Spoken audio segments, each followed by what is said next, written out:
Oi, turma! Vamos lá, vamos continuar o nosso conteúdo sobre gestão de estoque, né? Hoje nós vamos para a segunda parte, ainda tem uma outra aula sobre o tema. Apresento-lhes meu novo instrumento de trabalho, um quadro negro, e eu vou utilizar aqui em alguns momentos porque tem um pouquinho de contas simples, coisas simples, não precisam ficar de cabelo em pé quem não gosta de matemática, mas vou estruturar aqui um pouquinho algumas contas bobas, ok? Nós teremos aqui no conteúdo, mas só para não ficar só passando o slide, para vocês acompanharem um pouquinho melhor, ok? Bom, então hoje nós vamos continuar falando sobre gestão de estoque. Vamos começar com uma reflexão aqui. Como que vocês programam as compras na casa de vocês ou o pai de vocês, se vocês moram com seus pais e são eles que fazem as compras? Por exemplo, de supermercado, de padaria, de abastecimento de carro, ou você com o seu salário. Como que você gerencia aí o seu estoque de dinheiro? Ou seja, você fica com o dinheiro com você, a quantidade que você fica na carteira ou no banco, enfim.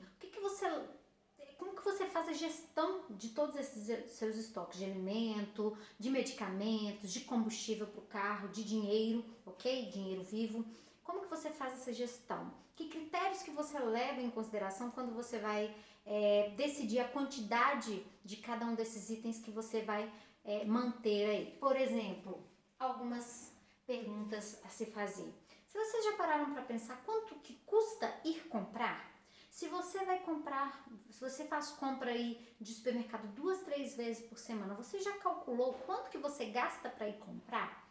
Ok? Quanto de combustível que você tem que colocar lá no seu carro, tempo que você gasta nesse deslocamento, porque tempo é dinheiro, ok? Então quanto que custa para você ir comprar toda vez que você vai, né, se desloca aí para poder fazer essa compra, seja de ônibus, de carro, ou seja pagando taxa de entrega, né? Quanto que custa cada uma dessas compras?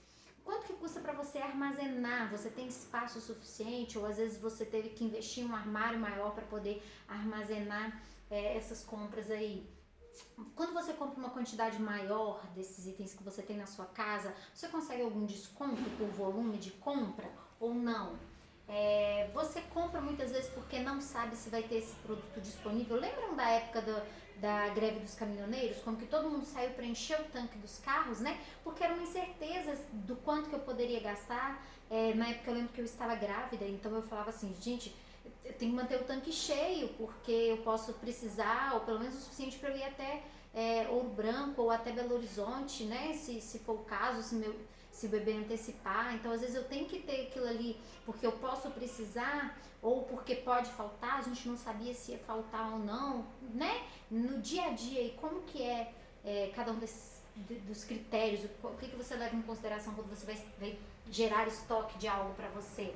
Esse item é crítico, se faltar, ok? Na sua casa isso vai fazer grande falta ou não, vai gerar um grande problema, por exemplo, algum medicamento, algo que realmente não possa faltar. Existe a possibilidade desse item aumentar o preço, então você vai lá e compra mais para evitar pegar aquele aumento, né? Se você compra muito, esse item costuma estragar. O caso de, por exemplo, produtos de hortifruti, né? Então muitas vezes a gente pode comprar em grandes quantidades, mas eles podem estragar. Vocês já pararam para pensar que na casa de vocês fazem gestão de estoque? Ou se não fazem, deveriam. Isso aqui são várias razões que a gente deve considerar. E na empresa não é diferente. É assim que as empresas devem avaliar também os estoques, né? Assim, minimamente, né, falando, como elas devem avaliar o volume de estoques ali que ela deve ter dos itens. Aqui são alguns critérios para fazer essa análise. Mais uma vez, minha coisinha falhando aqui.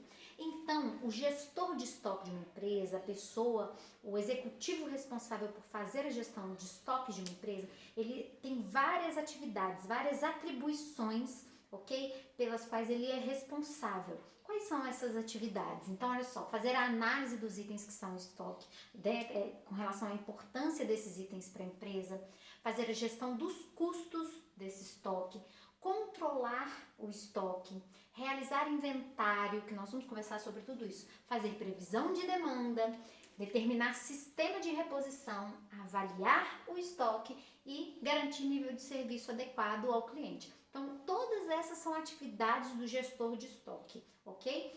E aí nós vamos ver cada uma delas e essas atividades vão nos ajudar a responder a pergunta que a gente encerrou na aula passada, né? Que a gente estava falando sobre ter estoque ou não, ok? Então, quando a gente estudar todos esses itens, a gente vai ver que em determinadas circunstâncias é melhor eu ter um estoque, em outras não. Então, nós vamos avaliar aí todos esses critérios, todas essas situações para se fazer análise de estoque. Na aula de hoje, nós vamos ver até previsão de demanda.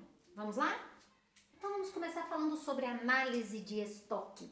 A análise de estoque usa dois tipos básicos de classificação, a classificação XYZ e a classificação ABC. O que é? Vamos falar primeiro sobre a classificação XYZ. A classificação XYZ, ela divide os itens em três categorias, ela classifica os itens em estoque de uma empresa em três categorias, considerando a criticidade desses itens. O que isso significa? A possibilidade desses itens faltarem, se eles faltarem, se eles são fundamentais pro exercício ali das atividades da empresa e se esses itens são fáceis ou não de serem substituídos ou comprados em outra empresa caso falte, né, na empresa que a empresa adquire, né, que ela faz as compras. Então, os itens do tipo X, eles são materiais de baixa criticidade, ou seja, eles não são críticos para o processo produtivo ou para as vendas, se for o caso comércio, ok? A falta dele não interrompe as atividades da empresa. E se faltar aquele item ali, ele consegue ser facilmente substituído por outra empresa, ser adquirido em outra empresa ou por outro item semelhante, ok? Esses são os itens X, de baixa criticidade.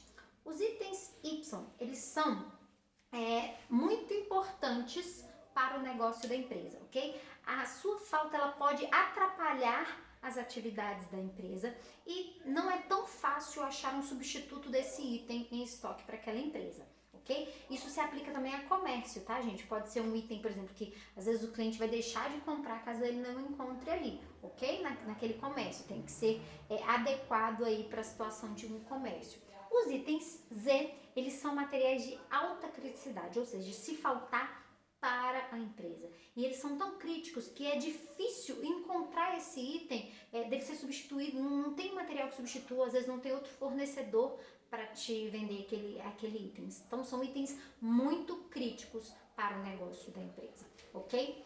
A classificação ABC, vocês já viram em gestão de custos, algumas turmas já viram comigo, não lembro se foi o caso de vocês, mas a classificação ABC, ela classifica os itens de acordo com o volume de vendas, o volume deles em estoque ou a demanda desses itens se é muito alto ou não.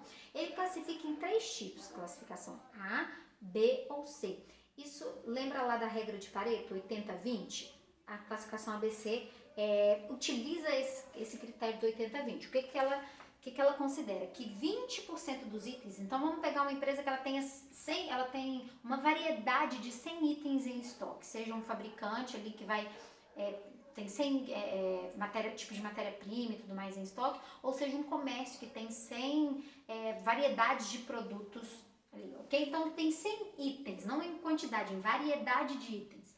20 desses itens representa 80%, aproximadamente 80% da demanda, seja demanda interna daquela empresa para produção, ou seja para vendas, enfim. Então, 20% dos itens representam 80% da demanda daquela empresa, outros 30%, né, desses itens vão representar aí algo em torno de 15%, e o restante de 50% dos itens vão representar 5% ali aproximadamente da demanda. Então, esses itens A, eles são considerados itens de maior volume, tanto em estoque, né, para atendimento interno ali da produção, quanto, se for o caso, para vendas, né, da empresa. Então, a gente analisa esses dois critérios em conjunto para avaliar a importância deles em estoque, não somente a classificação ABC. A gente considera, a gente faz um cruzado entre classificação ABC e classificação XYZ. Então, eu tenho aqui, por exemplo, quando eu cruzo os itens X com os itens A, eu tenho itens com altos valores consumidos, no caso são itens do tipo A, mas de baixa criticidade. Então, são valores que são importantes em volume, mas eles não são tão críticos, por exemplo, para o meu processo produtivo ou para o meu negócio. Então, eu vou cruzando aqui. Esses itens aqui, eles são os itens menos relevantes para o negócio, ok? Esses que estão amarelinhos e laranja aqui, quando eu cruzo A com X, A com Y e A com Z. Desculpa, são os itens mais relevantes. Virei aqui. Os itens verdes, eles são os itens intermediários, né? São itens de certa relevância para a empresa. E os itens C são os itens menos relevantes. Eles nem são críticos e nem tem grandes volumes ali de venda para a empresa, ok? Então eu tenho que fazer essa análise aqui. Eu sei que essa faixa laranja, amarela aqui são dos itens mais importantes que eu tenho que fazer um acompanhamento mais próximo a eles, ok? Nós vamos ver isso lá um pouquinho quando a gente conversar sobre inventários. Então, essa é a primeira função, que é a análise dos itens em estoque, ok? Agora nós vamos falar sobre a gestão de custos, né? Lembra que eu falei estoque é dinheiro? Então nós temos que considerar muito a gestão de custos em estoque. E existem aí 3 tipos de custos relacionados a estoques. Temos custos diretamente proporcionais, inversamente proporcionais e custos fixos ou independentes. O que isso significa? Custos diretamente proporcional é o seguinte: quanto mais estoque eu tiver, maior vai ser esse custo. Ele cresce na mesma proporção, digamos assim, que o meu volume de itens em estoque tem, ou que o valor do meu estoque aumentar. Então, diretamente proporcional, meu estoque aumenta, esse custo com certeza vai aumentar. Já os custos inversamente proporcionais, eles representam o seguinte: quanto mais estoque eu tiver, maior volume de estoque eu trabalhar, menor vai ser esse custo. Então, à medida que eu aumento o meu volume, o meu valor de estoque, eu reduzo esse custo especificamente ali para minha empresa. E os custos fixos ou independentes, eles não variam. Eu posso ter um estoque alto, um estoque baixo, independente disso, esse custo vai se manter, ele vai ser diluído ali nos meus itens em estoque. Que tipos? Vamos dar alguns exemplos aqui de custos diretamente proporcionais. Primeiro, custo de oportunidade. Lembra que eu falei para vocês que eu tenho um dinheiro preso ali no meu estoque e eu não consigo investir esse dinheiro porque ele está preso no estoque. Então, quanto maior o meu estoque, maior o meu custo de oportunidade, mas eu deixo de ganhar com outras questões. Estocagem e manuseio, ou seja, eu preciso ali de uma mão de obra direta, eu preciso de um espaço grande para poder armazenar, por mais que às vezes o aluguel de um armazém seja um custo fixo, mas chega um determinado ponto que se eu aumento muito, eu também vou ter que aumentar o meu espaço para armazenagem, número de pessoas para manusear esse material e tudo mais. Taxas e seguros, né? Então, impostos sobre o meu estoque, a taxa de seguro que eu vou pagar para garantir que, né, caso aconteça alguma contingência ali, também é proporcional ao valor que eu tenho em estoque. Perdas e furtos, né? Obviamente, quanto mais itens eu tenho em estoque, caso isso aconteça, maior vai ser o meu prejuízo. E obsolescência é o custo de produtos que estragam, que perdem ou que ficam obsoletos ali no meu estoque, né? Ficam ultrapassados. Então, quanto maior o volume, mais isso acontece e maior o custo de obsolescência. Esses são custos diretamente proporcionais. Aumenta o meu estoque, esses custos também aumentam. Próximo custo, são custos inversamente proporcionais, que, como eu disse para vocês, quando eu aumento o meu volume de estoques, quando eu aumento o meu volume de compra de estoque, eu reduzo esses custos. Primeiro, custos de pedido. Então eu tenho ali frete, eu tenho pessoas para poder ficar fazendo contatos com fornecedores, enfim, funcionários, tudo mais. Então, cada pedido meu, quanto mais pedidos picadinhos eu ficar fazendo, faz orçamento, não sei das quantas, mais me custa esses estoques. Então, quanto maior o meu estoque, ou seja, eu trabalhar com grandes volumes, eu comprei um tanto e eu comprei uma vez só, menor vai ser meu frete, menor vai ser esse custo com pessoal para poder fazer o pedido. Custo de desconto por preço, ou seja, eu compro em grandes quantidades, eu consigo descontos maiores. E custo de falta de estoque, que é custo de perda de venda. Então, se eu trabalho com grandes volumes de estoque, não acontece normalmente o stock out, que é a falta de estoque. E aí eu deixaria de perder venda. Quando eu tenho estoque alto, eu reduzo esse custo de perda de venda, porque dificilmente eu vou deixar de vender, já que eu trabalho com altos estoques, ok? E os custos fixos ou independentes significa que independente do volume de estoque que eu tiver, eu tenho aquele custo ali, que é aluguel, que é água, luz, impostos, enfim, manutenção do prédio, não o imposto sobre o produto que está em estoque, tá? Outros tipos de impostos ali da empresa que são independentes do estoque. Beleza? Essas são as análises que têm que ser feitas a respeito dos custos de estoque. Agora nós vamos entrar um pouquinho aqui na parte de umas continhas simples para fazer para vocês, que são os critérios de controle de estoque. A gente tem dois indicadores, né, para controle de estoque, que é giro de estoque e cobertura de estoque. São dois tipos de controle muito importantes. Então, nós vamos ver aqui um pouco detalhado o que significa cada um deles, ok? Vamos começar falando sobre a cobertura. Deixa eu ver se está dando para ler. Ai, meu Deus, vou ter que escrever maior.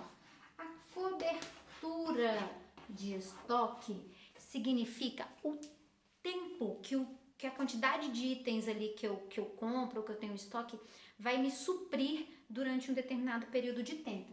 Como que eu calculo essa cobertura? Eu vou dividir ali a minha demanda, o meu estoque pela minha demanda e vou multiplicar pelo período. Então, por exemplo, um trailer de cachorro-quentes que tem um estoque, ó, deixa eu ver se tá dando pra ver aqui, estoque. Ele compra lá um estoque mais ou menos de 150 salsichas e tem uma demanda de 1000 salsichas por mês. E ele trabalha no mês mais ou menos 20 dias, ok? 20 dias de trabalho. Como que eu calculo isso aqui? Eu vou dividir o meu estoque, que é 150, pela minha demanda e vou multiplicar isso pela quantidade de dias que eu trabalho. Eu tô sem calculadora aqui, porque o meu celular tá gravando e meu computador tá ali, eu tô sem calculadora em casa, né? Vergonha, que a minha está sem bateria, eu não tenho como sair para comprar.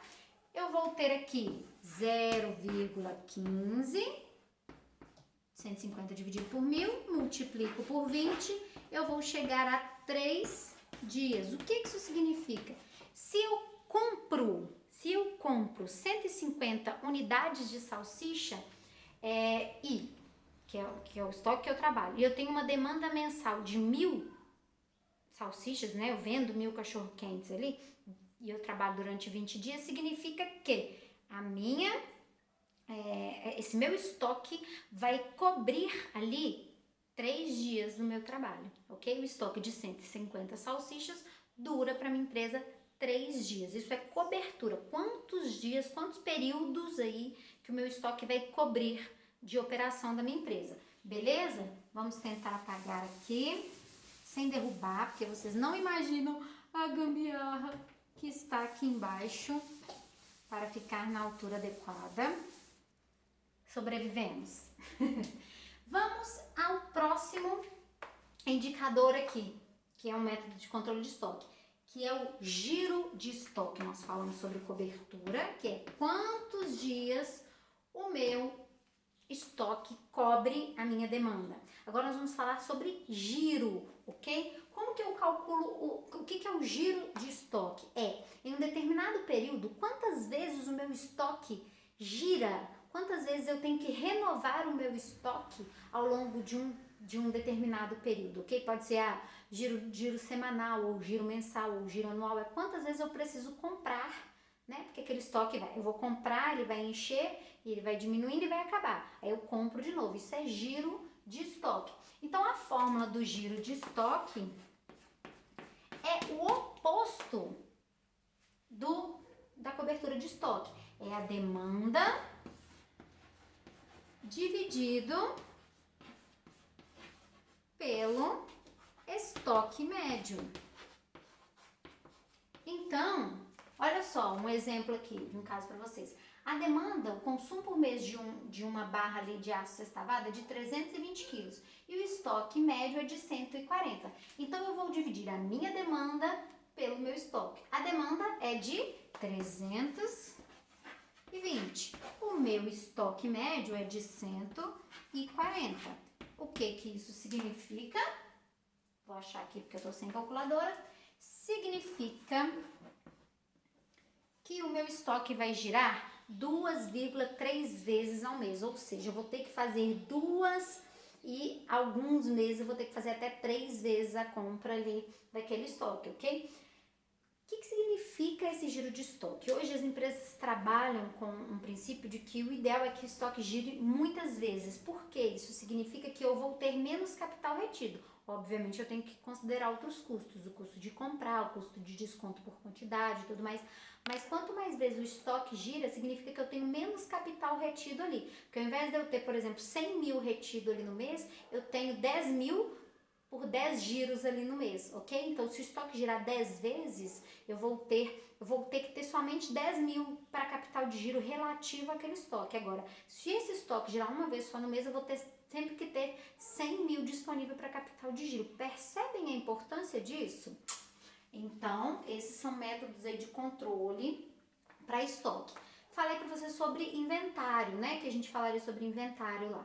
O inventário, ele é o controle, a contagem efetiva dos itens em estoque. Pessoal, existe inventário que é obrigatório e inventário que não é obrigatório, ok? Mas fato é que toda empresa precisa obrigatoriamente, nós vamos ver como que isso funciona, contar quantos de cada item que ela tem em estoque, seja de matéria-prima para produção, seja de produtos acabados, ou seja os produtos à venda ali no comércio, toda empresa precisa contar o seu estoque. E isso se chama inventário. Tem até um livro de registro de inventário, um nome, um documento que precisa ser feito, ok?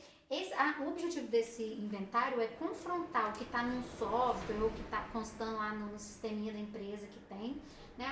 Lá está constando que tem X produtos em estoque. Na hora que eu conto, eu vejo que está errado, as pessoas não lançaram quando venderam ou quando utilizaram na produção, enfim. Então, o inventário, o objetivo dele é fazer esse controle e também ter informações para lançar no balanço patrimonial da empresa.